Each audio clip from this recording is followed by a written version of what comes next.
카페에서 만난 세 여자가 펼치는 산으로 가는 토크 지금 시작합니다.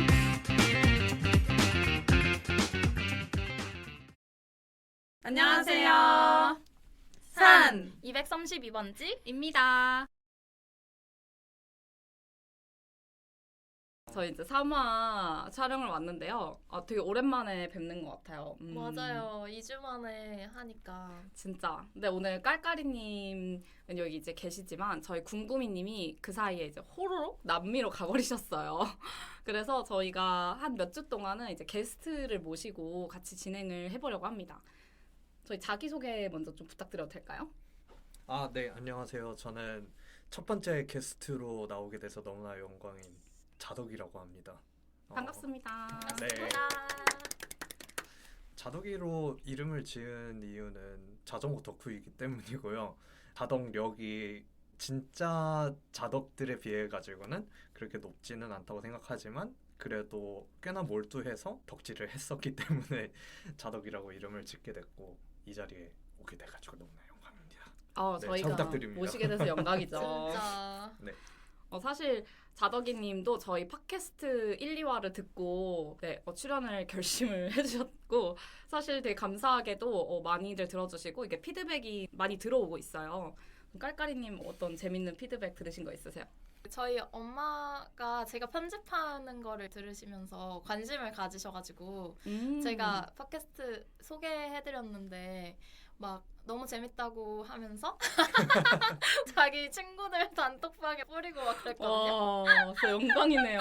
그래서 정주행하고 N회차로 듣고 저한테도 깔깔이라고 부르고 그리고 괜히 자기 막 팟캐스트 나오는 막 연습하고 초대하지도 않았는데 저희 한번 모셔야 진짜 너무 재밌을 것 같은데. 그리고 자꾸 자기 팟캐스트 나오면 무슨 얘기할지 막 아이디어 내고 와. 그리고 막 자기 별명 자꾸 지어요.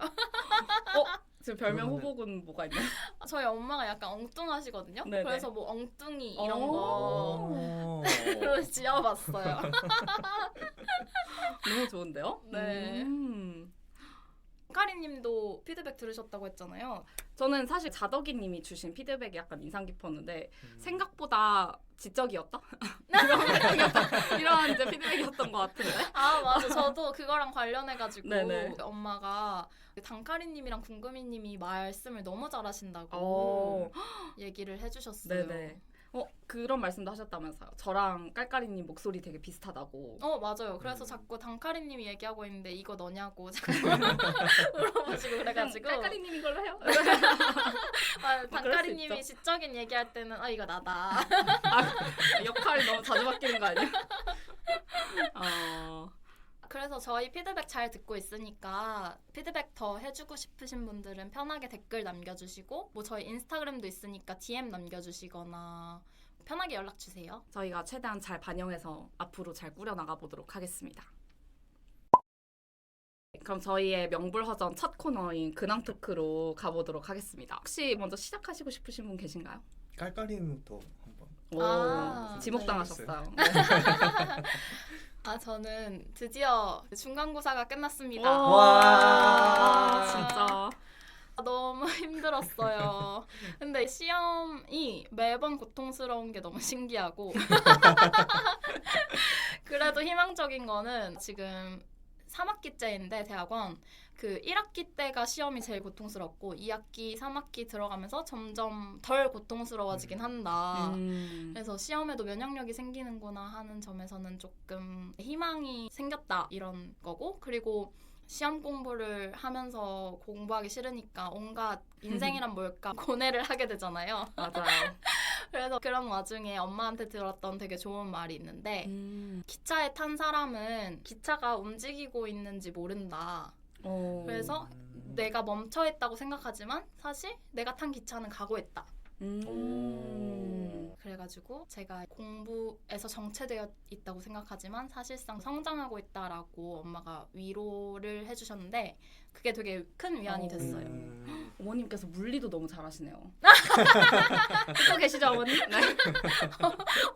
어머니 한번 꼭 출연하셔야겠네요. 완전 문송하셔가지고 시 쓰시고 막 그러거든요. 네네. 취미로. 그래가지고 그냥 시적으로 은유를 를 하시는 걸 되게 좋아하세요. 근데 그게 본의 아니게 물리법칙을 이용하게 됐네요. 그래도 긴 기간 버티셔서 수고하셨습니다. 정말 고생 많으셨습니다. 와, 너무 행복해요 지금. 그 시험 끝나고 팟캐스트 녹음하는 것만을 기다려 왔습니다. 그럼 오늘 좀 텐션 기대해봐도 되나요? 아, 네. 벌써부터 약간 높지 않나요? 근데 진짜 좀 체감상으로도 높으신 것 같긴 해요. 그쵸. 그럼 저희 자덕이님 근황은 좀 어떠세요? 저 같은 경우에는 크게 세 가지가 있는데 일단 첫 번째로는 제가 이사를 가게 됐어요. 그래서 2년 전에 제가 행복주택으로 이사를 오게 돼가지고 한동안 좀 살고 있었는데 뭐 계약도 이제 만료되기도 했고 일단은 본가에 들어가가지고 새로운 집을 좀 찾아보자고 생각을 해가지고 이사를 가게 됐습니다. 행복주택은 계약이 2년이면 더 못 살아요? 2년 살고서 그 다음에 계약을 연장할 수 있기는 한데 2년 살고 나서 보니까 굳이 그 집에서 살고 있을 필요가 별로 없겠다는 생각이 들어가지고 제가 애초에 행복주택으로 입주를 하게 된 게 독립을 하고 싶다라는 마음이 들어가지고 그랬었는데 2년 살고 보니까 역시 집이 최고더라고요. 이제 독립 잠시 멈춰도 되겠다. 네, 잠시 멈춰도 되겠다라는 생각이 들어가지고 저는 너무 좋은 게 자덕이님 본가가 저희 집이랑 완전 가깝거든요. 걸어서 거의 5분 거리? 그래서 저는 동네 친구가 본가로 돌아와가지고 너무 행복합니다. 좋은 소식만 엄청 많네요. 깔깔이. 역시 시험이 끝나봐야 돼. 모든 게 다 좋게 보여요. 두 번째는 제가 이사 준비를 하면서 집에 있는 시간에는 드라마 4개를 몰아보기로 했습니다. 와, 몇 시간이죠? 80시간 되나요? 그럴 것 같아요. 근데 거의. 그것도 일주일 사이에 있었던 일이잖아요. 네, 와. 일주일 사이에 정말 많은 드라마를 몰아봐가지고 하나하나 까먹을 정도인데 거의 그럴 것 같은데요? 생각나는 게 퀸메이커랑 이상한 변호사 우영우, 외교관이라는 넷플릭스에 있는 미드 그리고 지정생존자라는 것을 보았습니다. 가장 추천해주시고 싶은 거 하나만 소개해주세요. 저는 퀸메이커를 제일 재밌게 봤습니다. 주인공도 되게 매력적이었었고 스토리가 흥미로워가지고 지금 넷플릭스에서 1위일 거예요. 네. 근데 사실 한번 그런 보시길 정치 쇼가 꽤 여러 번 있었던 걸로 알고 있는데 다른 요소가 있나요? 이 스토리에? 권선징악이 꽤나 두드러지게 나타난다는 면에서 더글로리랑도 어느 정도 비슷하지 않나라는 생각이 들었습니다. 그런 내용들이 많이 담겨 있어가지고 재밌었던 것 같아요. 그 클리셰적이면서도 클리셰가 아닌가 보군요. 네. 오, 되게 흥미로운데요. 그러게요. 사실 김희애 배우님 나와서 그냥 보고 싶긴 했어요. 맞아요. 근데 진짜 모시기 잘했다고 생각하는 게 드라마에 관해서도 오늘 자덕이로 나오셨는데 저희보다 훨씬 덕력이 높은 게 너무 느껴지는 근황이었어요. 그쵸. 네. 일주일에 드라마 4편. 와, 쉽지 진짜. 않아요. 저는 돈 주고 하라고 해도 못할 것 같아요. 저는 할 수는 있을 것 같아요. 네. 그리고 근황 하나 더 있으시잖아요.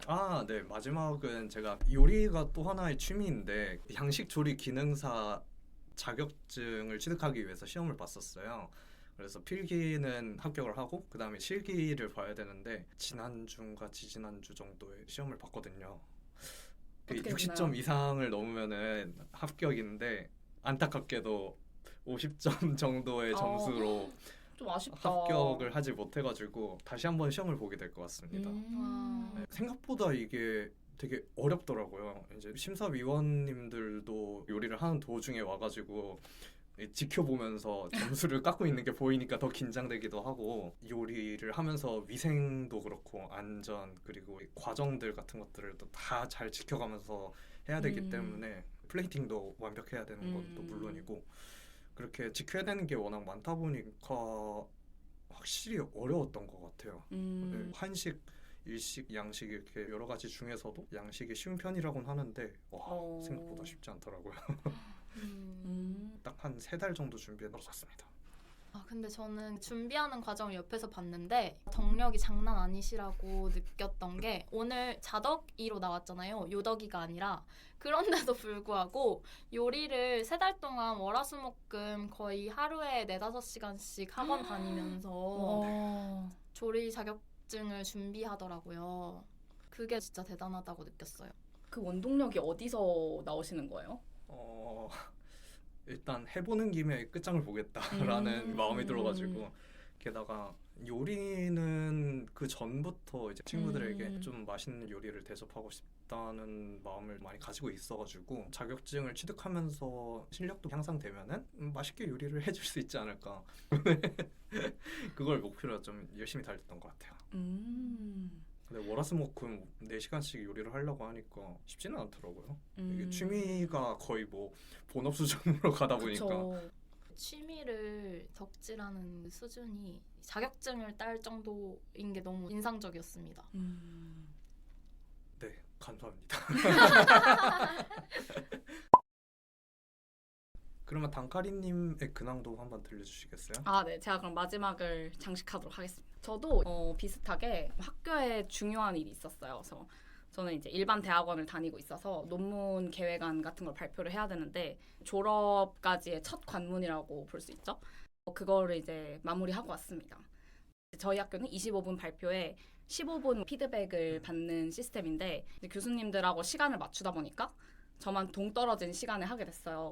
그래서 1시간 슬롯을 딱 비워가지고 3분을 모셔놓고 발표를 하다 보니까 1시간 내내 발표와 피드백이 오갔거든요. 와. 힘든 네. 시간이셨겠네요.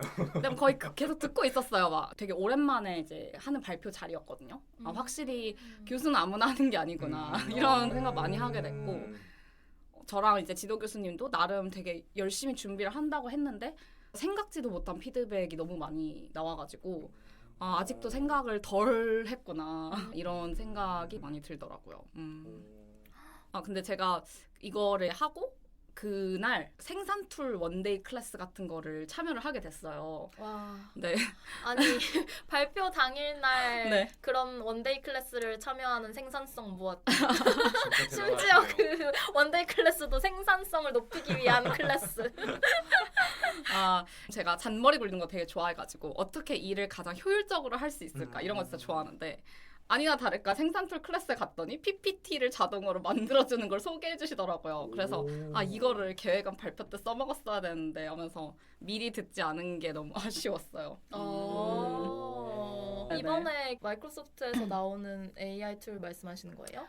코파일럿도 있고 코파일럿 말고 톰이라고 TOM이 최신에 출시한 그것도 있어요. 네. PPT 자동화는 다른 생성 AI에 비해서 퀄리티가 아직은 바로 발표에 쓸만한 수준은 안 되는데 그래도 되게 신기하더라고요. 그냥 내가 내용 넣으면 이렇게 띡 장표로 나온다는 게 사실 상상도 못할 일이었잖아요.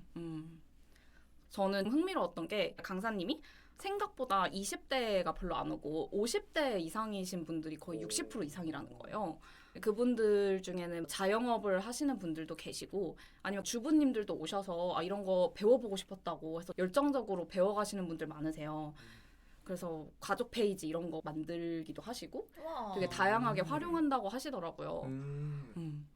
이제는 모두가 다 이런 생성 AI를 쓰는구나? 이런 게 확 와닿는 경험이었어요. 그 나이에도 트렌드에 이렇게 발맞춰서 배우시는 그 자세가 너무 멋있으신 것 그러니까 같아요. 진짜로. 뭐 단카리님이 최근에 발견하신 덕질에 관련한 트렌드가 또 있으시다고요?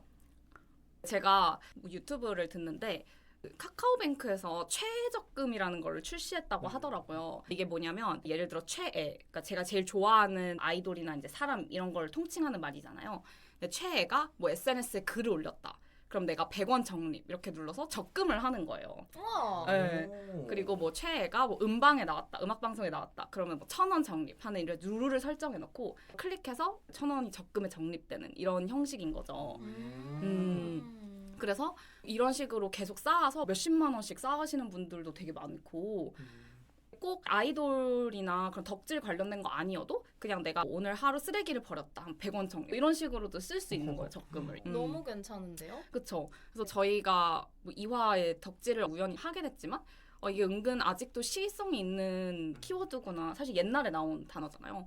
그런데도 불구하고 아직도 우리가 많이 하는 행위구나 라는 걸 느끼게 됐던 것 같아요. 덕질이라는 용어가 최애라는 용어로 좀 더 세련되게 어, 바뀌었나 보네요. 그런 것 같네요. 만약에 최애 적금을 한다면 들고 싶은 종목이 있으세요? 음. 자덕이님은 자전거를 사기 위한 적금이라든지. 자전거 부품을 하나 새로 살 때마다 적금을 또 별도로 넣게 하는 거를 들면은 어떨까 하는 생각을 듭니다. 부품의 종류가 워낙 많다 보니까 짜잘하게 사는 것들이 되게 많거든요. 그래가지고 하나를 구매를 할 때마다 별도로 적금에 얼마큼 돈을 넣게 되는 그런 식으로 적금을 하면은 어떨까라는 생각을 합니다. 말이 되는지는 모르겠어요. 말 돼요. 말 될것 같아요. 네. 그러니까 사실 이중으로 좋은 게 내가 내 덕질도 하면서 또 미래의 덕질을 위한 자금을 모으는 거잖아요. 네. 네. 그런 의미에서 경제적 습관도 기르고 나의 덕질도 향유하고 추구하게 되는 그런 좋은 상품인 것 같아요. 네, 하지만 광고는 절대 아닙니다. 광고가 들어오지 않았어요, 저희한테. 하지만 광고를 주시면 감사히 받겠습니다. 뭐 그러면은 단카리님은 최애 적금 들고 싶으신 거 있으세요? 저는 그래서 실제로 한번 들어봤어요. 궁금해서. 네. 근데 저는 요새 B2B 이창섭님에게 요새 빠져있긴 한데 제가 SNS를 거의 안 해서 막 창섭님이 뭘 올리면 막 1,000원 이렇게 하는 건 너무 좀 귀찮을 것 같고 저는 요새 소비를 줄이자가 목표여서 하루에 소비를 아끼면 그 돈을 적금에 넣는 형식으로 룰을 설정해놨어요. 너무 네. 좋은데요? 그래서 오늘 소비를 좀 아꼈다. 커피 2잔 마실 걸 1잔 마셨다 하면은 10,000원을 제가 클릭해서 오늘에 대한 평가로 10,000원을 적금하는 그런 이제 규칙을 세워놨습니다. 요새 거지방도 유행하잖아요. 거지방이 뭐예요?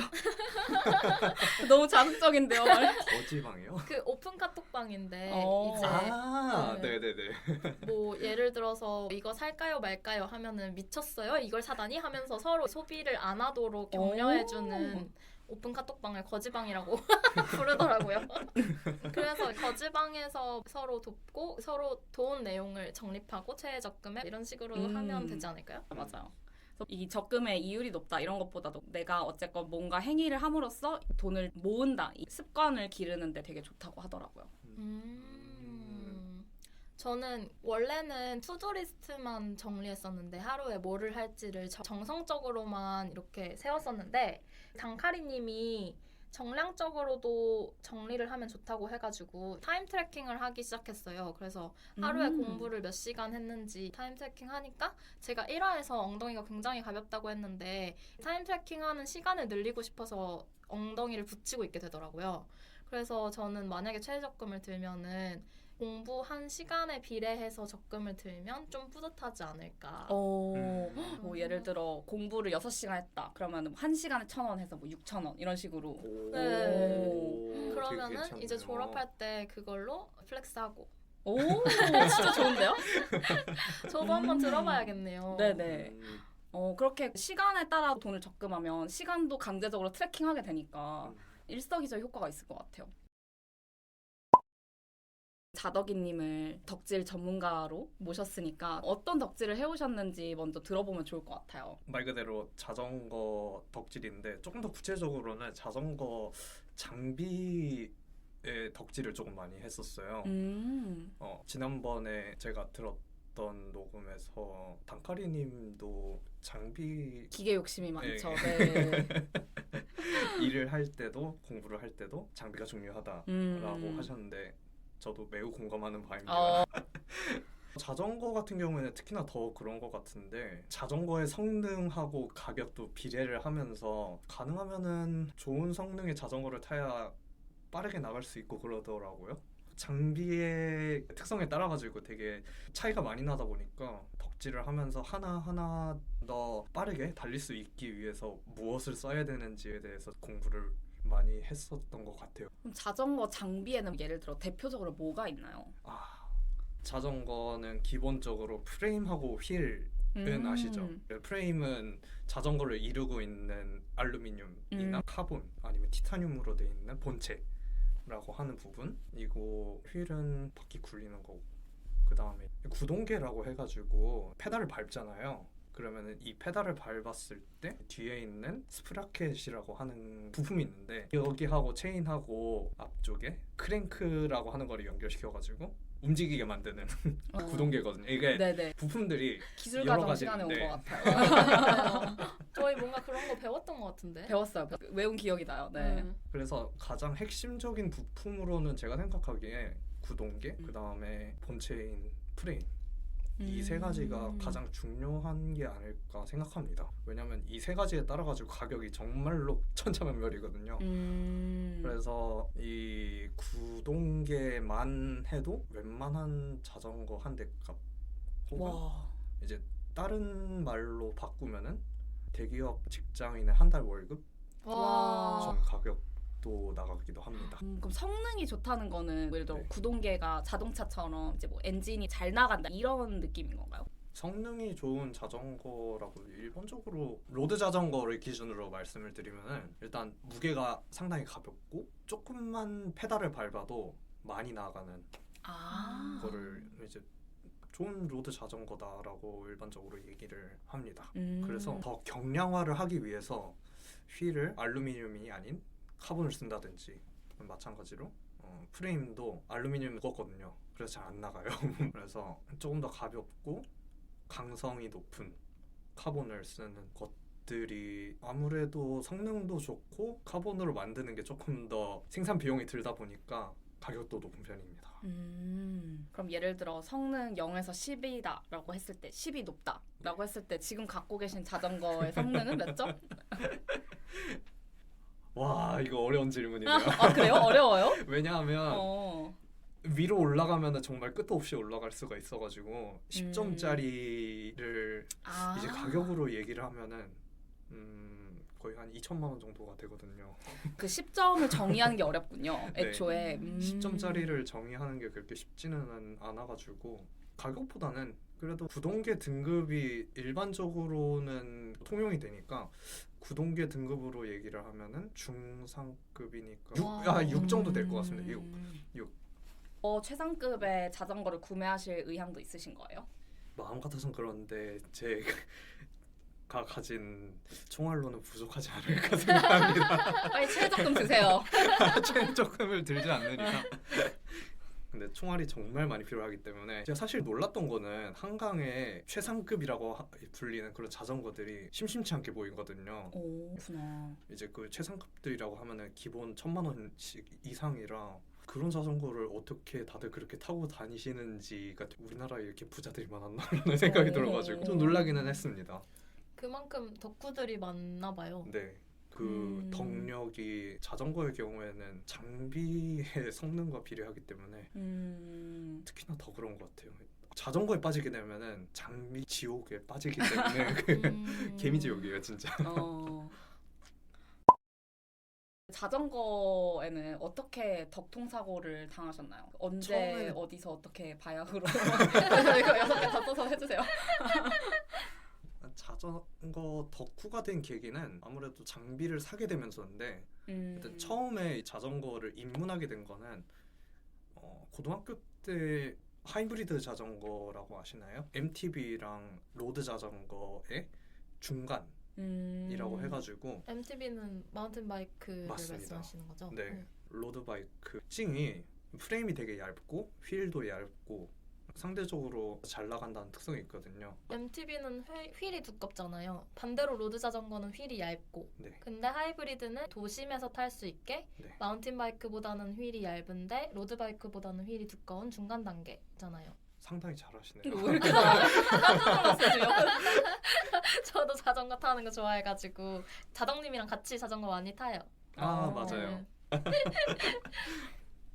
그래서 이 두 가지 특성을 이게 장점만을 추출해가지고 만든 게 하이브리드기는 한데 어느 정도 한계가 있더라고요. 그래서 뭐 고등학교 때부터 하이브리드 자전거를 타면서 학교 왔다 갔다를 했었는데 대학교 들어가가지고 자전거가 망가졌습니다. 그리고 나서 약간 문과 이과를 선택하는 것처럼 그럼 앞으로 나는 MTB를 탈까 아니면 로드 자전거를 탈까 이거 좀 고민했었거든요. 근데 이 선택의 기로에서 난 좀 더 빨리 달리고 싶고 한강 타기에 로드가 좋은 것 같다라고 생각해서 로드 자전거를 처음으로 구입을 하게 됐습니다. 그리고 나서 장비가 하나 생기다 보니까 점점 더 관심을 하나씩 가지게 되더라고요. 이 부품이 뭔지, 어떻게 하면 좀 더 빨리 나갈 수 있는지, 수리는 어떻게 해야 되는 건지, 만약에 튜브가 터지면 또 어떻게 고쳐야 되는 건지, 이렇게 하나하나 알아가다 보니까 자연스럽게 자전거에 관해서 관심을 많이 가지게 됐어요.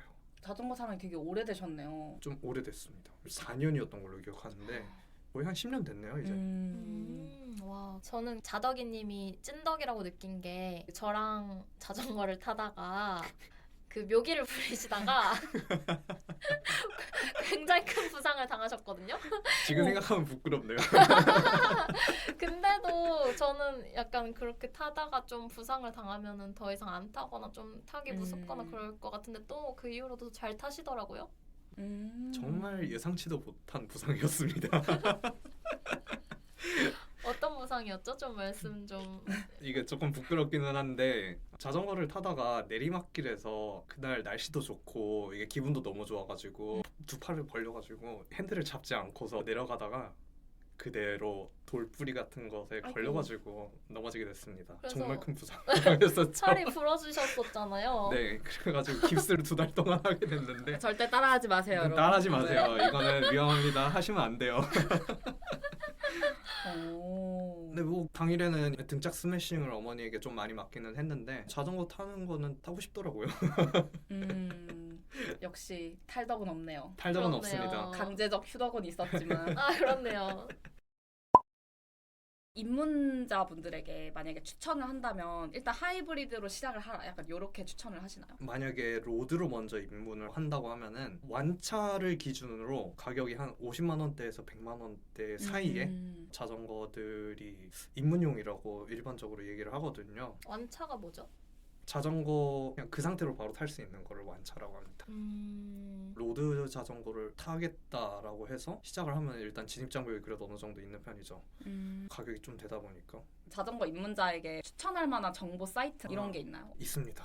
대표적으로 커뮤니티가 있거든요. 도싸라고 하는 사이트가 있는데 가장 활발하게 운영되는 거는 중고거래기는 해요. 근데 관련된 정보들도 꽤나 유용하니까 거기 한번 참고해보는 것도 좋은 것 같고 뭐 유튜브 채널들 중에서 제가 한 3개 정도를 구독을 했었거든요. 이게 자전거 타는 각시탈이라는 채널하고 자전거 개론 101 그리고 루나틱 사이클 이렇게 3가지가 기억이 나네요. 보면은 항상 빠지지 않고 나오는 것 같아요. 입문을 할 때 어떤 자전거가 좋은가에 관한 영상들이 각 채널들마다 꼭 있는 것 같은데 입문 로드를 산다라고 하면은 다 이제 비슷비슷한데 마음에 드는 브랜드 아무거나 골라서 사면 된다. 어차피 성능은 거의 비슷할 것이다. 라이클이라고 자전거를 대여할 수 있는 사이트가 있는데 되게 싼 가격에 막 카본 자전거들 다 타볼 수 있거든요. 그래가지고 비싼 자전거를 타보고 싶거나 아니면 사기 전에 시승해보고 싶으시면 그런 플랫폼들을 이용해 보시는 것도 되게 좋은 것 같아요. 저는 제 자전거가 없어가지고 플랫폼을 많이 이용하긴 합니다.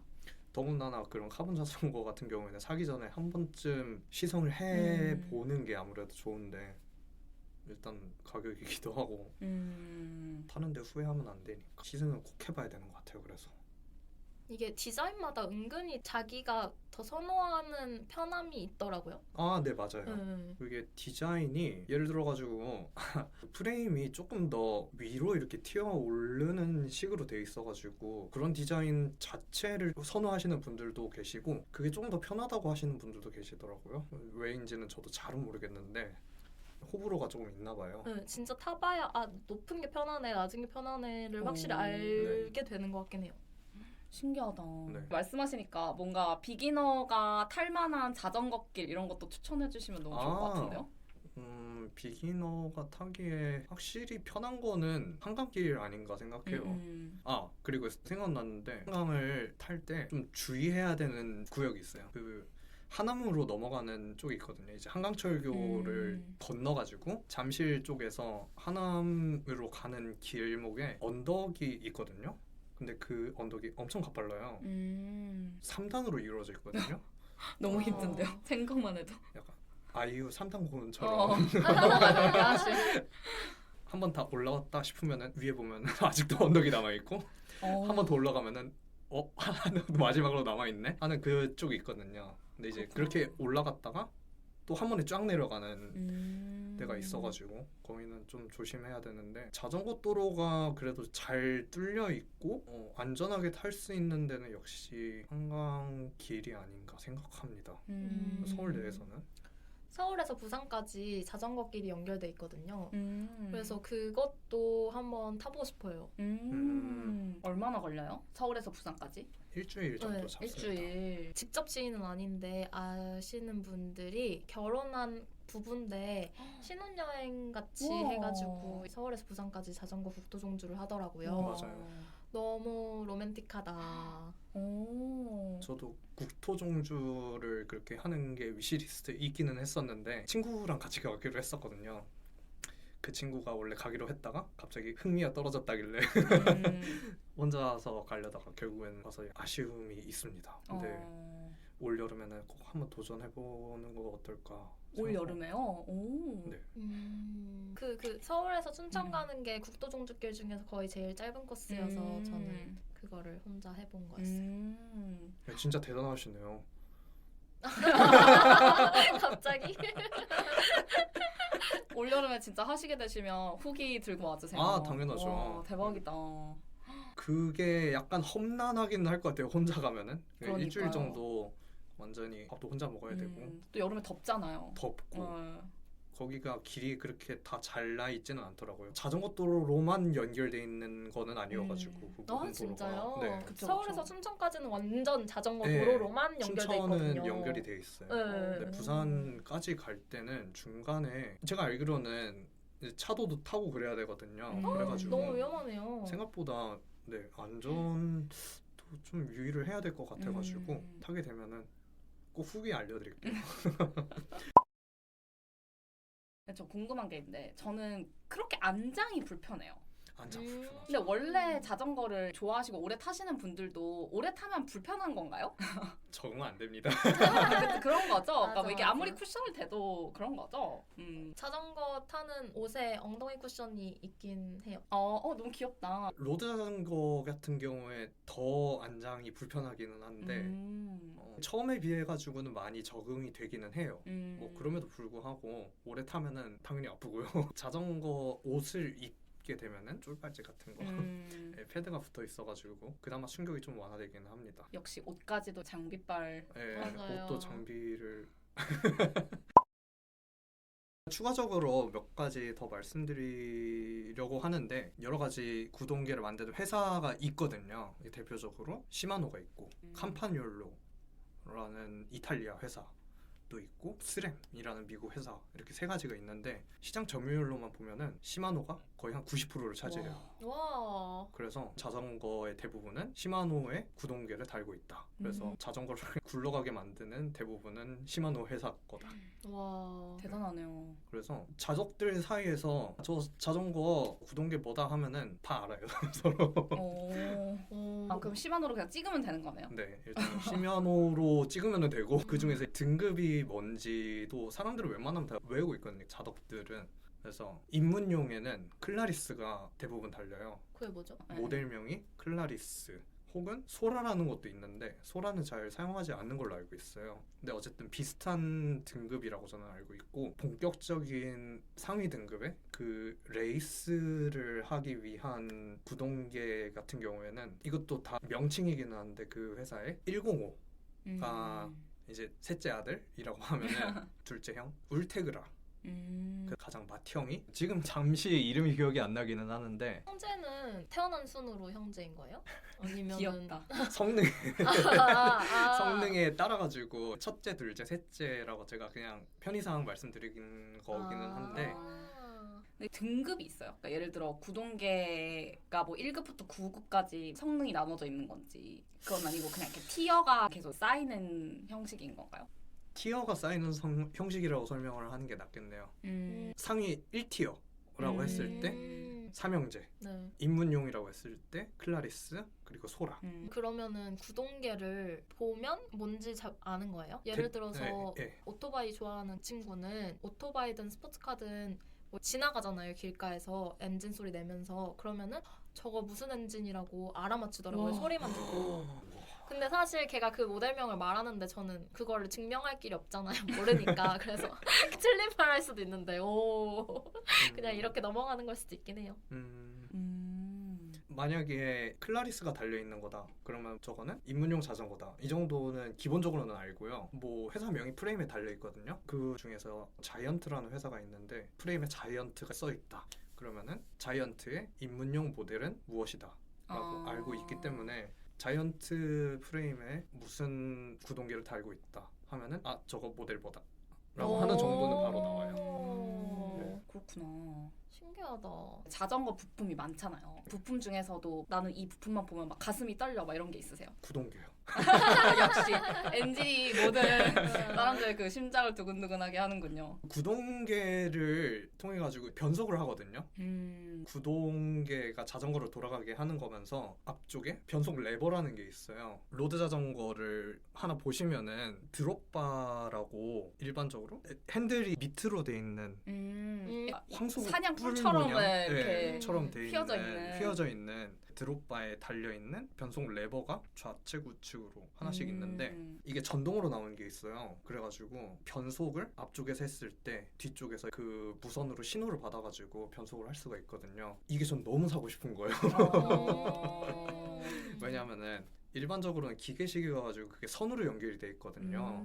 변속 레버에서 신호를 주면은 뒤쪽에서 바퀴 굴리는 곳에서 크랭크와 스프라켓 쪽에서 변속을 하는 뭐 그런 식인데 크랭크가 제가 바퀴를 굴리는 페달 쪽에 있는 잠시만요. 축 같은 건가요? 아, 네 맞습니다. 네, 축이에요. 스프라켓 같은 경우에는 변속을 뒤쪽 휠 있잖아요. 1단부터 8단 혹은 11단까지 바꿀 수가 있는데 스프라켓하고 크랭크하고 체인하고 연결이 돼 있는데 원래는 선으로 이어지는 게 무선으로 되는 게 너무나 매력적이어가지고 한번 꼭 사고 싶은데 가격이 비싸다 보니까. 근데 무선으로 하면 신호 이슈가 있잖아요. 그럼 네. 변속이 더 늦게 될 수도 있는 거 아니에요? 오히려 더 빠릅니다. 그래요? 오, 네. 신기하다. 네. 사람들 평가도 다 무선이 훨씬 더 좋다라고 하더라고요. 이제 써본 사람들은. 우와. 네. 참 탐나기는 합니다. 핸드폰은 계속 변천사가 있잖아요. 그리고 이제 앞으로 뭐 폴더블 폰이 나올 것이다. 이런 식으로 좀 예상되는 기술의 발전이랄까? 이런 것들이 있는데 자전거에서 다음엔 이게 나올 거야 하는 그런 게 있나요? 조금씩 이제 변해 왔는데 제가 기억이 나는 거는 2019년에 자전거를 하나 더 샀거든요. 14년에 산 자전거가 또 망가져가지고 네네. 그때 당시만 해도 림브레이크라는 거를 많이 썼거든요. 그게 뭐죠? 브레이크가 두 가지 형식이 있어요. 디스크, 림브레이크. 림브레이크 같은 경우에는 자전거의 림의 바깥쪽에 패드 두 개를 눌러가지고 바퀴를 멈추게 하는 브레이크거든요. 디스크 같은 경우에는 휠의 가장 안쪽에 가운데 부분에 디스크 같은 거를 설치를 해가지고 가장 가운데에서 작은 패드로 휠을 잡아주는 건데 성능은 디스크가 월등히 더 좋습니다. 단지 만약에 고장이 났을 때 교체하거나 수리를 하는 게 어려워가지고 조금 더 편리한 걸 찾는다 그러면은 림브레이크가 조금 더 좋은데 아무래도 성능이 더 좋은 거를 사람들이 찾다 보니까 시장에서는 이에 반응해가지고 다 지금은 디스크 브레이크를 만드는 식입니다. 조금 더 상위의 자전거 라인들은 그렇게 나오고 입문용까지는 그래도 대부분은 아직은 림브레이크를 사용하고 있습니다. 고급형에서 쓰였던 게 보급화되고 그럼 고급형은 또 네. 새로운 개선점을 찾아 나서고 네. 진짜 발전할 여지가 아직 엄청 많군요. 네, 아직 자전거는 많은 것 같습니다. 이런 부분이 좀 더 발전됐으면 좋겠다. 뭐 혹시 이런 것도 있으세요? 자전거 제작사들한테 한마디. 전동구동계 가격 좀 낮춰주세요. 역시 기술이 발전해가지고 전동구동계가 보급이 많이 됐으면 좋겠어요. 네, 적절한 가격이라는 게 어느 정도인지 얘기하기는 좀 그렇기는 하지만 어느 정도는 가능한 가격이면 좋겠다라는 생각을 합니다. 그 뭐지? 근데 자전거 동호회는 안 들어 있으시잖아요. 네. 혹시 그런 이유가 있으실까요? 자전거 동호회의 진입 장벽이 상당히 높아가지고 그리고 봤던 동호회들이 일단 들어가는 것부터 쉽지가 않고 들어가기 쉽지 않다는 게 들어가기 위해서 어느 정도 장비도 잘 갖추고 있어야 되고 체력도 좋아야 해서 접근이 쉽지가 않더라고요. 같이 이제 일렬종대로 쭉 한강도로를 타게 된다면은 뒤처지면은 안 되잖아요. 목적지까지 서로 번갈아 가면서 맨 앞에 서주고 그러거든요. 와, 맨 앞에 사람이 바람을 막아주고 뒤에 사람은 따라올 수 있게 그렇구나. 뭐 그런 식으로 하는데 저는 체력이 그렇게 강하지 않은 편이라 그리고 제가 가지고 있는 자전거도 이제 자전거 동호회 나가면은 저는 개인적으로는 괜찮은 자전거를 샀다고 생각하는데 동호회 내에서는 거의 뭐 취급도 안 해주는 정도가 아닐까라는 생각이 들어가지고 좀 입문자용 동호회가 없나 봐요? 애매한 것 같아요. 저는 딱 그 경계인 것 같아가지고 입문자와 찐 덕후들, 찐 자덕. 근데 동호회라는 게 좀 기본적으로 그런 것 같기도 하고 그래서 제 친구도 등산을 굉장히 좋아하는데 동호회는 왜 안 드냐고 하니까 같은 이유로 안 들더라고요. 등산을 잘하고 체력이 좋아야 되는데 그게 좀 부담스럽다 이런 친구도 있고 근데 확실히 같이 타면 좋긴 하잖아요. 그래서 자덕이님이 입문자들을 위한 동호회를 만들어주셨으면 진짜. 좋겠어요. 오, 가교 역할을 할 수도 있겠네요. 네네. 수요가 분명히 있을 것 같아요. 저도 자전거 좋아하는데 같은 이유로 자전거 동호회를 들고 싶지만 들지는 못한 상태이거든요. 그래가지고 저는 북한강 자전거길이 있는데 서울에서 춘천까지 자전거길이 이어져 있거든요. 거기를 가고 싶었는데 근데 저는 동호회 소속이 아니니까 주위에 같이 갈 만한 사람이 없는 거예요.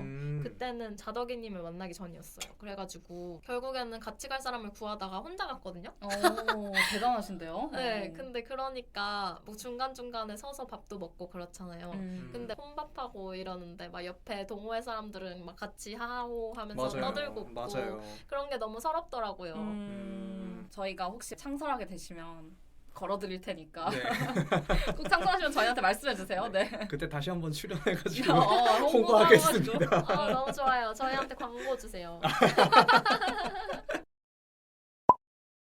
이렇게까지 상세하게 자전거 얘기를 듣게 될 줄 몰랐는데 너무 개인적으로는 유익한 시간이었던 것 같아요. 근데 사실 저희 자덕이님을 모신 게 저번 화 들으신 분들은 알겠지만 깔깔이님의 딜레마로 끝이 났거든요. 과연 덕업 일치자로 살아야 하는가, 덕업 분리자로 살아야 하는가 이게 고민이다고 말씀하셨는데 그거에 대한 해결책을 주실 수 있을까 해서 자덕이님을 모신 것도 있어요. 그래서 그 얘기로 한번 스리슬쩍 넘어가 보면 좋을 것 같은데 자덕이님은 덕업 일치자세요? 덕업 분리자세요? 더 분리자입니다. 덕질을 하는 거는 취미로 했을 때 온전히 즐거울 수 있다고 생각하거든요. 덕업일치를 한다는 거는 제가 생각하기에는 주된 수입원이 덕질로 인해 가지고 발생하는 그쵸. 것이라고 생각을 하는데 수입이 만약에 발생하지 않았을 때 덕질로 인해 가지고 분명히 스트레스를 많이 받을 수 있다고 생각하거든요. 그래가지고 덕질은 덕질대로 본업은 자신이 잘하는 일을 하는 게 제일 좋지 않을까 해서 그렇게 생각합니다. 저는. 저번에는 궁금이님이랑 단까리님이 두 분 다 덕업일치자셔 쓸쓸했는데 판세가 바뀌었네요. 네네 지금 판세가 바뀌어서 너무 좋고 그리고 또 찐 덕후님께서 덕업 분리에 힘을 실어주니까 큰 힘이 되는 것 같습니다. 근데 또 업을 어떻게 정의하느냐에 따라서 이게 덕업 일치를 할 것이냐 덕업 분리를 할 것이냐가 좀 나뉠 수 있을 것 같아요. 그래서 덕업 일치자와 덕업 분리자의 뭔가 특징이 뭘까 좀 생각이 이어지는데 저랑 궁금이님을 생각해보면 저희는 엄청 깊게 들어간 취미는 많지 않은 것 같아요. 다양하게 취미가 있지. 이 이유가 생각해보면 일에서 덕업 일치를 하다 보니까 뭔가 그것만큼 덕질을 해서 들어가게 된 취미가 없는 것 같아요. 그래서 뭔가 덕질을 할 만한 분리된 대상이 없다고 해야 되나?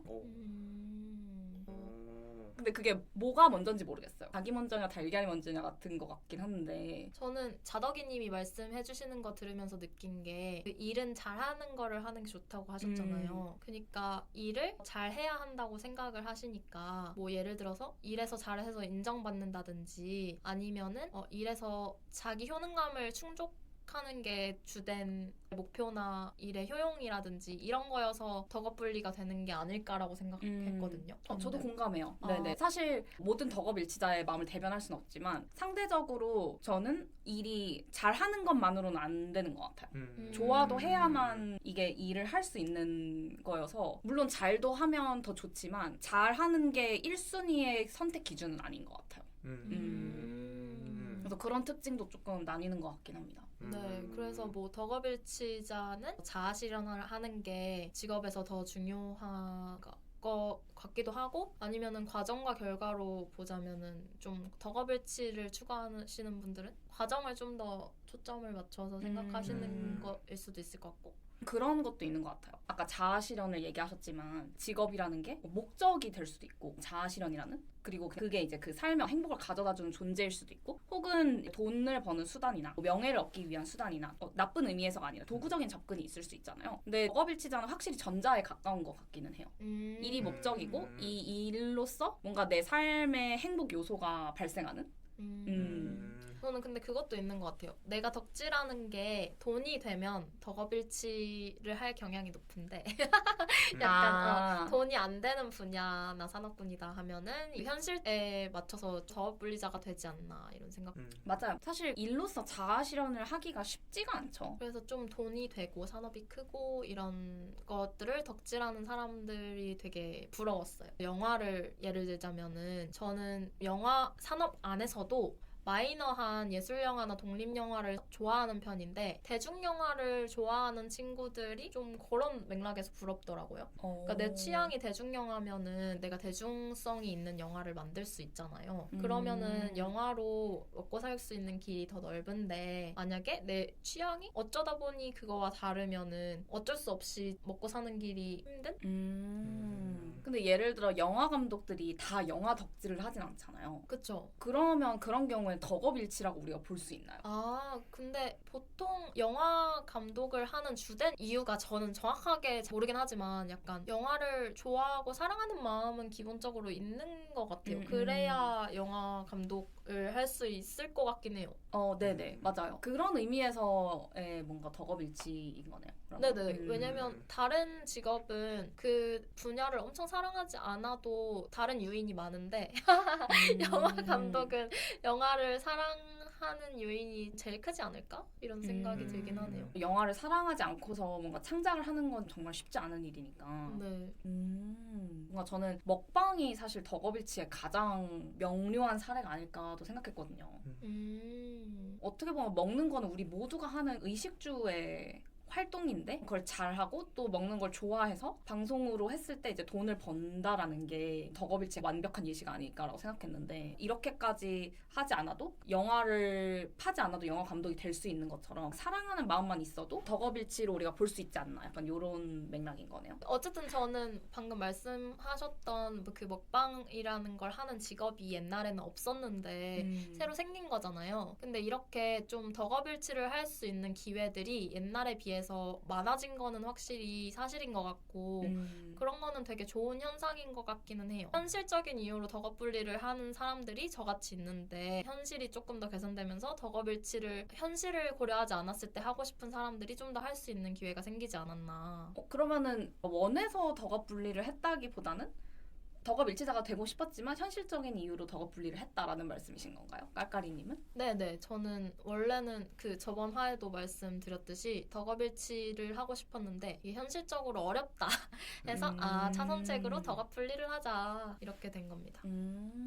저 같은 경우에는 덕업분리를 하게 된 계기가 자전거를 덕질을 한다고 해서 내가 많은 수익을 창출할 수 있을까라는 데 약간 회의가 들었어요.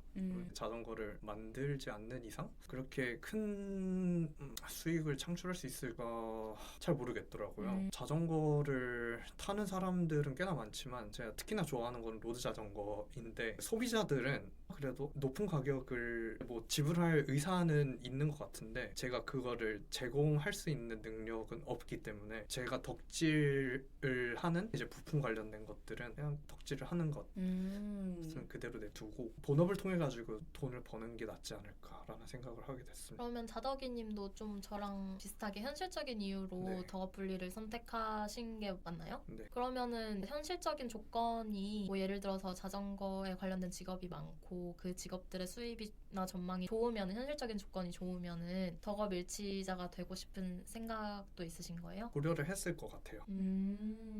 예를 들어 구동계에 관심이 많으니까 네. 이런 쪽을 뭐 전공을 할 수도 있고 아니면 이런 걸 만드는 회사에 들어갈 수도 있잖아요. 꼭 창업을 하지 않아도 그렇죠. 그런 옵션들은 고려는 해보지 않으셨어요? 아까 말씀드렸던 시마노 같은 회사에 들어가가지고 구동계를 개발하는 팀에 들어가서 좀 더 개선하는 그런 네네.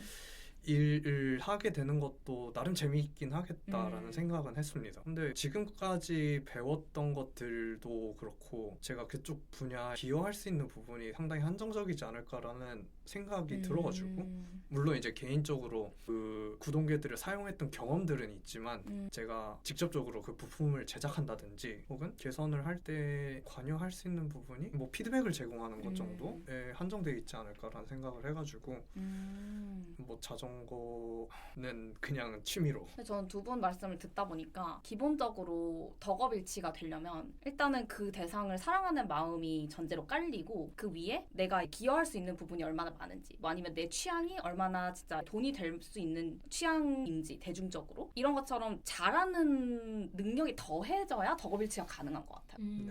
맞아요. 맞아요. 근데 이제 둘 중에 조건이 안 맞으면 덕업일치라고 약간 보기가 어려운 것 같다라는 생각이 드네요. 맞아요. 그래서 좋아하는 거를 잘하는 것도 정말 축복이다. 아, 그쵸. 네. 정말 축복인 것 같아요. 물론 좋아하면 잘하게 되는 것도 맞지만 어느 정도 그쵸. 한계가 있긴 있죠. 네, 한계도 있고 그 과정을 버티는 인내심이나 이런 것들도 필요하고 저는 단카리님이 진짜 덕업일치자라고 생각을 하는 게 단카리님을 고등학교 때부터 봐왔는데 그때부터 쭉 한 길만 파셨잖아요. 이게 덕업일치의 정의에 대해서 얘기하다 보니까 저도 제가 덕업일치자인가? 약간 이런 게 좀 헷갈리긴 하는데 한 분야에 오래 있긴 했죠. 교육 분야에 관심이 많아서 그쪽 분야에 계속 이것저것 고개를 들이밀었던 것 같기는 해요. 그러면은 덕업일치를 실제로 하는데 어려움 같은 거는 없으세요? 일단 한 가지 의문인 게 이 분야를 오래 이제 봐왔고 오래 있었는데 내가 덕질했다고 할 수 있는가? 약간 이게 고민인 것 같은데요. 왜요? 매 순간 계속 그걸 파보고 있지는 않잖아요. 음. 오랫동안 일부로 존재해온 느낌이어가지고 능동적으로 내가 항상 덕질을 했다 이런 느낌이 아닌 것 같아요. 마치 아까 대중적인 영화에 끌리듯이 그냥 재밌고 관심이 계속 가왔던 느낌인 것 같아요.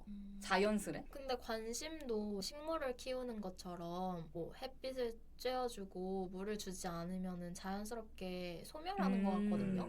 저는 그래가지고 영화 휴덕기에는 제가 그런 영화에 대한 관심을 주지 않아서 영화에 대한 그 사랑이 죽었었는데 그런 점에서 단카리님은 계속 관심에 대한 지속적인 관심을 보여주셨던 네네. 것 같거든요. 그래서 계속 덕질을 할 수 있었던 것 같고 확실히 이제 그런 건 있어요. 저는 말씀해주신 것처럼 상대적으로 교육 분야에 종사를 하고 싶다라는 건 일찍 정한 편이긴 한데 일찍 정했다 보니까 대학교 와서 내가 너무 한 번에 정해버린 게 아닌가? 라는 생각이 들어서 휴덕기를 가졌어요. 학교를 다닐 때는 모두가 다 교육에 관심이 많잖아요. 네. 그런 이제 유명한 멘트를 교육학자분도 하셨거든요. 우리 모두가 다 교육에 사실 관심이 많다. 근데 그 말을 듣고 나서 내가 가진 교육 분야에 대한 관심이 그럼 별로 특별한 게 아닌가? 이런 좀 의문을 가졌던 것 같아요. 그래서 다른 이제 전공들도 탐색해봤는데 이쪽 분야를 전공하신 다른 선배가 자기도 휴덕기를 가지면서 탐색을 해봤는데 이쪽 분야에 한 번 관심을 가진 친구들은 대체로 다시 돌아오더라 이런 얘기를 하시더라고요. 근데 저는 결국 그 선배님의 말이 실현이 됐어요. 네, 탐색을 해도 다시 돌아오게 됐던 것 같긴 해요. 역시 그 명언이 떠오르는군요. 어떤 면에요? 휴덕은 있어도 아, 달덩어리다. 맞아요. 거의 뭐 저희 팟캐스트 약간 가훈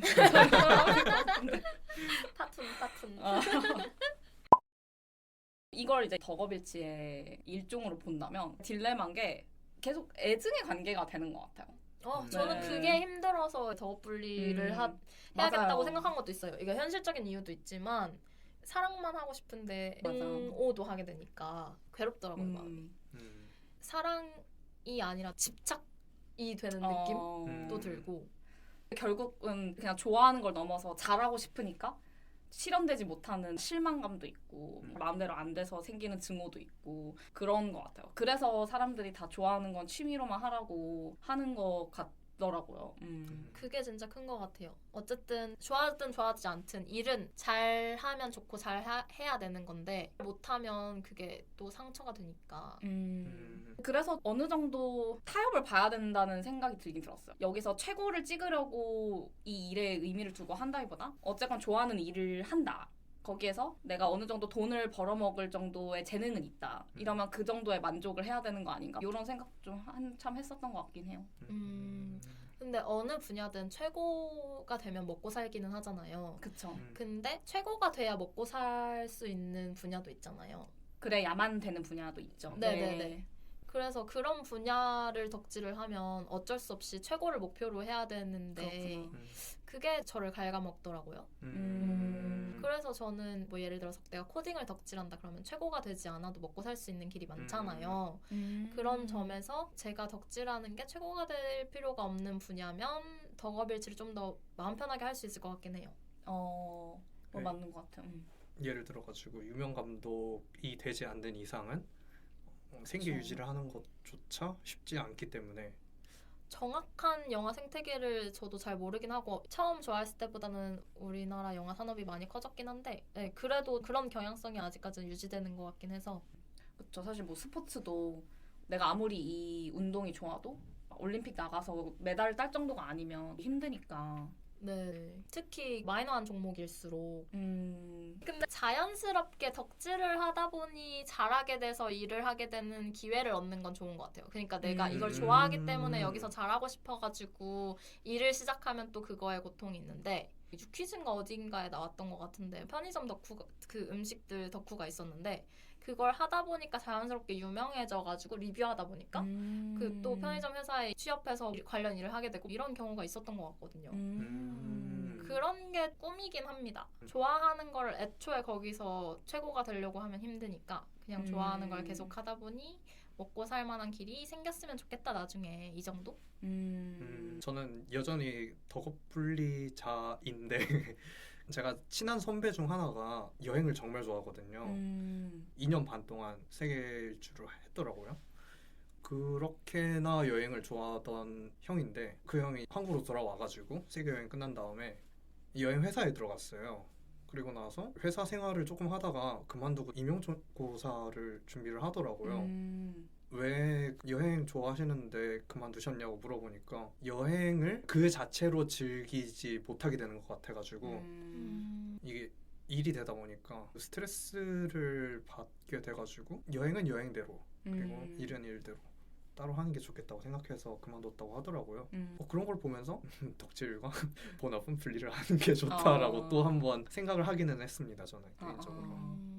근데 좀 그게 큰 것 같아요. 잘하고 싶은 마음이 크면 그만큼 잘해야 된다는 압박감과 잘하지 못했을 때 스트레스가 크니까 맞아요. 그런 것만 잘 조절할 수 있으면 저는 덕업일치 하는 것도 괜찮다고 생각하긴 해요. 얘기를 하다 보니까 좀 정리가 되는 것 같은데요. 뭐 덕업일치를 하려면 어떤 조건이 있어야 되고 어떤 속성의 일이 덕업일치에 적합한지 좀 정리가 되는 것 같네요. 하지만 저의 딜레마는 어디로 갔어요? 해결되지 않은 것 같은데요? 저희 그 딜레마라는 산을 오르려고 왔는데 자덕이님까지 모셨는데 자덕이님의 그 자덕 하는 내용이 너무 흥미로워가지고 그 얘기를 파다 보니까 또 먼 산을 타게 됐어요. 네. 재밌게 들으셨나 모르겠네요. 저희는 너무 재밌었습니다. 맞아요. 너무 재밌게 진짜. 들었어요. 동호회 정도까지 덕질을 하지 않더라도 이렇게 덕질을 하는 사람들이 은근 주변에 많은 것 같아서 근데 제가 파보지 않는 분야 완전 모르잖아요. 이런 얘기들 듣는 거 너무 흥미로운 것 같아요. 직업 세계 탐방하듯이 취미 세계 탐방하는 것도 진짜 많고 깊다. 하산할 시간이 다 돼가지고. 네네. 자랑이님 오늘 좀 어떠셨어요? 너무나 즐거웠고 이렇게 첫 번째 게스트로 나와가지고 얘기를 했었던 게 정말 영광입니다. 어제 이걸 준비하느라 밤을 새셨대요. 진짜 감동했잖아요. 네.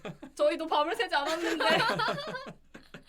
그리고 저희가 간단하게 무슨 얘기를 할지 써놓은 것보다 한 훨씬 길게 본인이 하실 얘기를 적어오셨어요. 그래서 저희 전속 작가로 활동하셔도 좋을 것 같다는 생각이 드네요. 불러만 주세요. 이 말 녹음됐습니다. 박제했어요, 박제. 네. 되돌리기 없나요? 없습니다. 빨리 끊어야겠다. 단칼이 먹어서 들어갑니다. 네, 그러면은 오늘도 즐거우셨다면 좋아요, 구독 많이 눌러주시고요. 저희는 다음 회차 때 뵙겠습니다. 안녕. 안녕.